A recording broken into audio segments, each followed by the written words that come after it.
Hello everyone, I'm back for another update. Today is Friday, the first Friday in October 2024. I'm on the Allegheny Trail where it intersects with the Appalachian Trail at the southern terminus of the whole trail.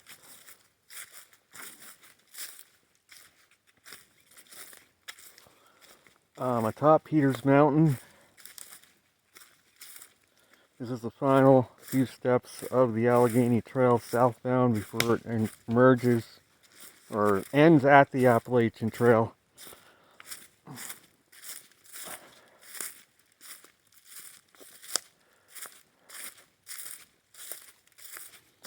And here's the intersection. The Appalachian Trail continues southbound along Peters Mountain northbound. It heads that way where I'm going to head back to my car, which is at the road crossing just under 3 miles. There is a shelter between here and the road, 2.5 miles down.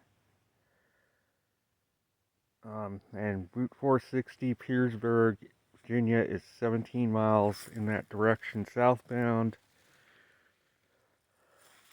And Allegheny Trail northbound from here, it's 3.5 to Salt Sulphur Turnpike, 11.5 to Hanging Rock Observatory, 12.5 to the trailhead, 40 miles to White Sulphur Springs, and 315 to the northern end of the trail.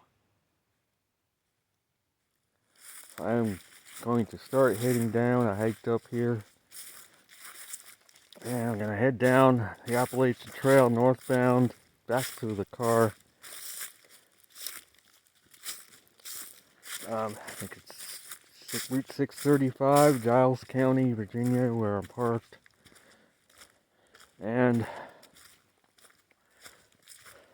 I know some people try to say that the Appalachian Trail is decimated from Rockfish Gap southward. I don't agree with that. I mean, if anybody is doing the Appalachian Trail southbound, they should really not run into any major problems. At least to Petersburg, Virginia, which is 17 miles south from here. Things around here are pretty much back to normal. There should be no major problem in resupplying between at least to Petersburg on the trail. And again, this is 17 miles north of Petersburg, and there are a few blowdowns here and there on the trail, but not really. The trail is not even close to being unnavigable, that's for sure. Most of it is easily passable.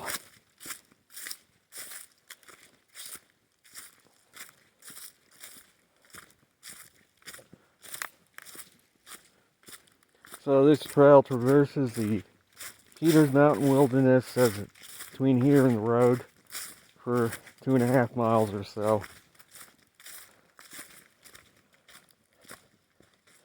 And it is almost 5:30, so yeah, I've definitely got to head back, as I am not planning on spending the night up here tonight.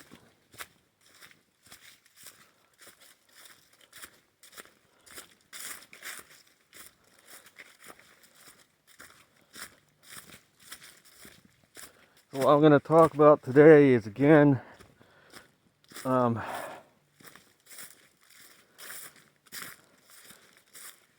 most of the mayhem created by this latest storm, Helene, was in western North Carolina. I watched the video of an Appalachian Trail hiker who rode out the storm 10 miles from Hot Springs, North Carolina. He made out fine where he was, and just said it got windy, it rained. It didn't even rain that hard up there, according to what he said. And there was one tree down a few 100 yards from where he stayed at the shelter, so he made out pretty well. He didn't run into any problems till he got to Hot Springs and got down to the river, which was overflowing its banks. And he had, obviously, the Appalachian Trail at that point was underwater. He had to turn around, and he found a gravel road that got him out to the highway, where he got a ride into Hot Springs. Managed to find a place to stay there that wasn't flooded. So really, how bad was this storm really? Was it really as bad as they were portraying it? Well, the rainfall was what did most of the damage, and in the mountains of western North Carolina, 99% of the people and roads follow rivers, streams, or they live close to rivers and streams. Most of the businesses are on rivers and streams. So a major rainfall is going to wipe the area out. It appears to me that, there's a little bit of a blowdown, but very minor. It appears to me that most of the damage was caused by the excessive rainfall. What caused the excessive rainfall? That's where satellite technology comes in. It was enhanced by technology.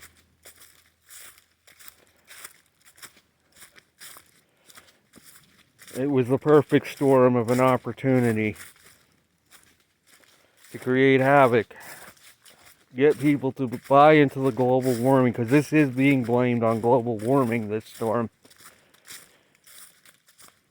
by the media. They're saying global warming caused this, man's activities.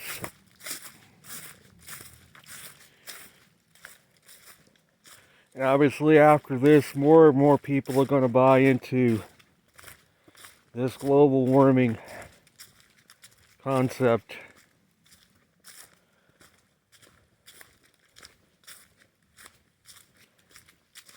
It's going to be harder and harder to refute it after this storm. Especially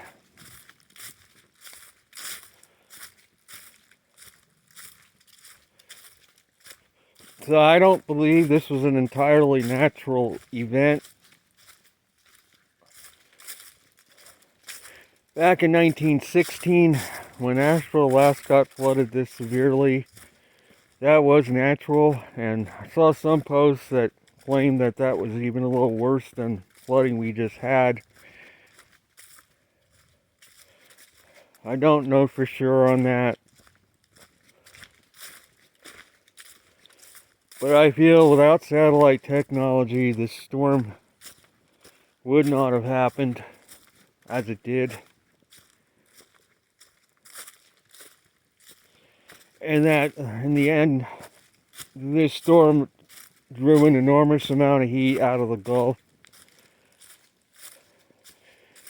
Many thousands of miles of rain, wind were created by this system.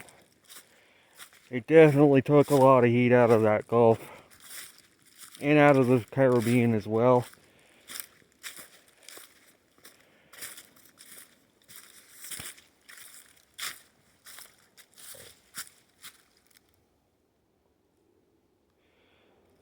I hear a jet off in the distance. But from this point onward, I would be really surprised if another storm manages to form in the Gulf. Even before this, I felt the Gulf was tapped out of heat, and after this,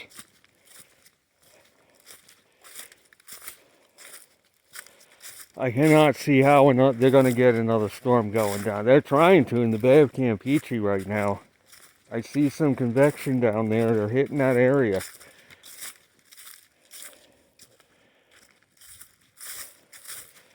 And then you got the other two systems well out in the Atlantic, and of course,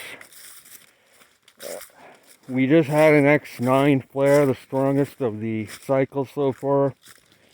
X7 before that. So we had 2 strong X flares in 1 week, so I'm pretty sure that is helping things out as well with these systems in the Atlantic.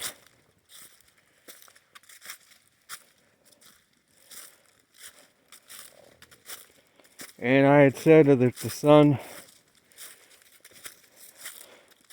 goes through another active period, the season might not quite be over yet for hurricanes in the Atlantic.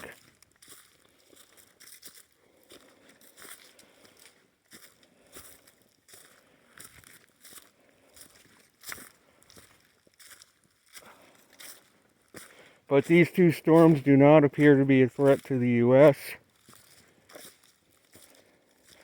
I'm leaning toward the fact that things are finished in the Gulf. There should not be any more systems in the Gulf till next season, is my feeling. Of course, I could be wrong, but an enormous amount of heat energy was taken out of that water by this system.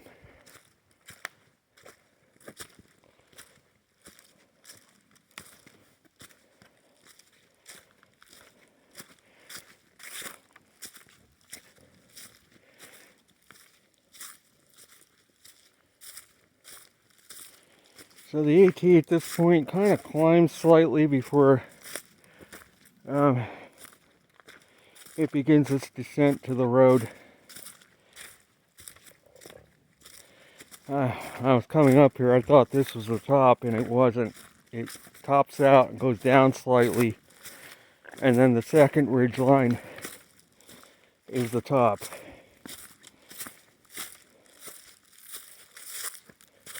As you can see, the colors are getting a little vibrant up here. This elevation is well over 3,000 feet. Despite the fact it's been mild the last couple of weeks, the leaves are still turning.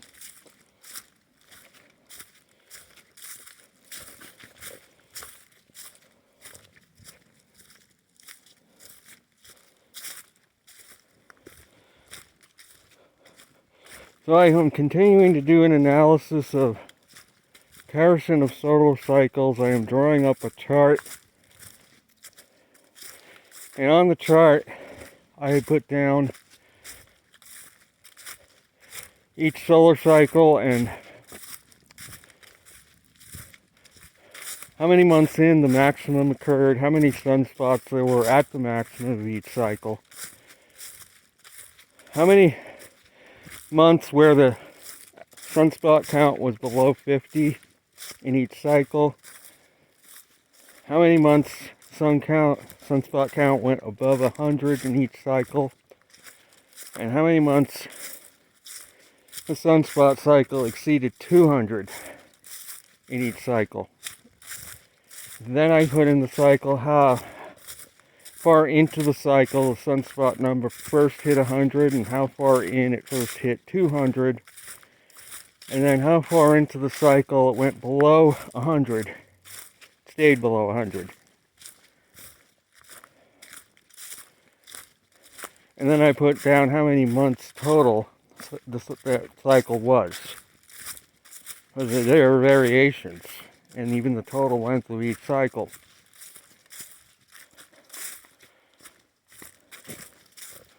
And here's another minor blowdown out here. This is mostly what most of them are like. This one right here, very minor. It's not like the whole forest is littered with down trees. It's just an occasional blowdown here and there to go over.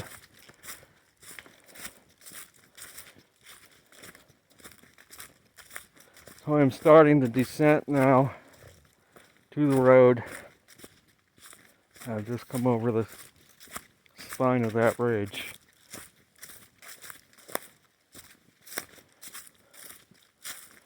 On the Appalachian Trail, northbound.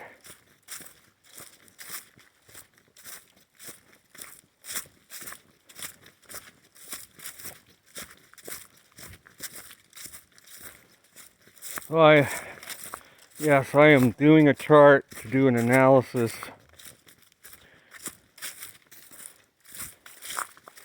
of all those different parameters I just listed. I already, from what I've done so far, I could almost see why the year without a summer in 1816 happened. Part of the reason was the solar cycle preceding that year was, I think, the weakest of the whole record. And there were 90 months in that cycle where the count was below 50, which was more than double any other cycle I looked at so far. And there were only 4 months in that whole cycle where the sunspot count exceeded 100, and it barely went over 100 for those 4 months. So I could see how that, combined with some volcanic eruptions, I could see how the year without a summer happened back then.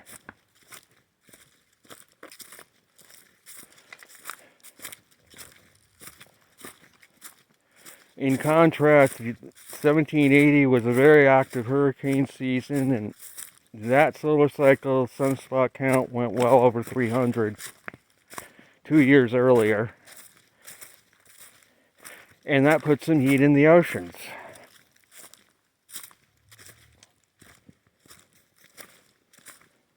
In that solar cycle that created the 1780 hurricane season.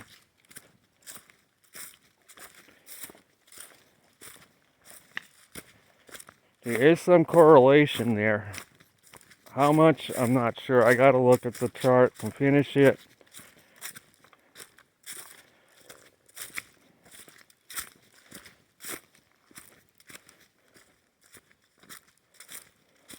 And again, I said last video, what's interesting about this cycle is we didn't hit 200 till 56 months into the cycle.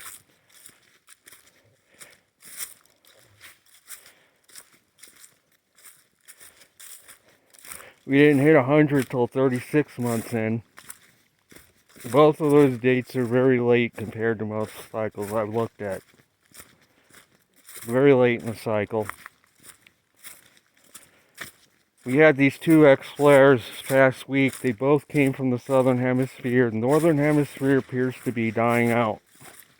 Despite that, we're still up over 200 on the count for today.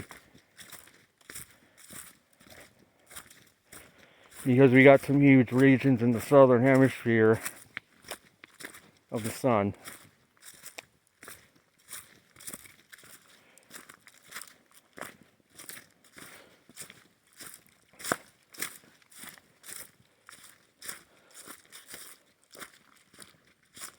So the trail is beginning to descend, as I said earlier, gradually. It starts gradually descending off the top of the ridge, and then my car is parked down in the valley below.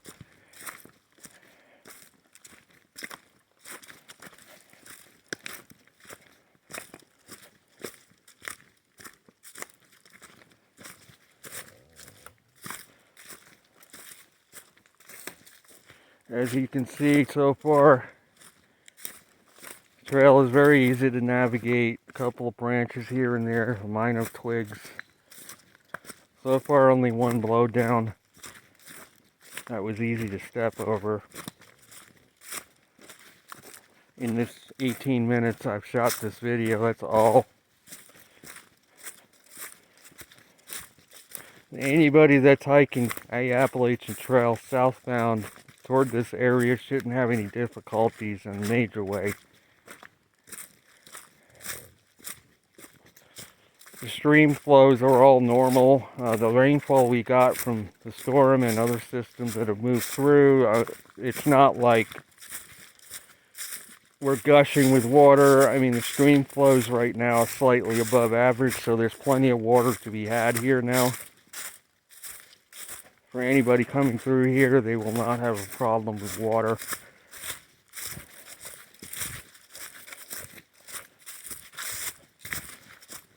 For at least the next couple of weeks. I mean, we're not supposed to get any rain after today for the foreseeable future.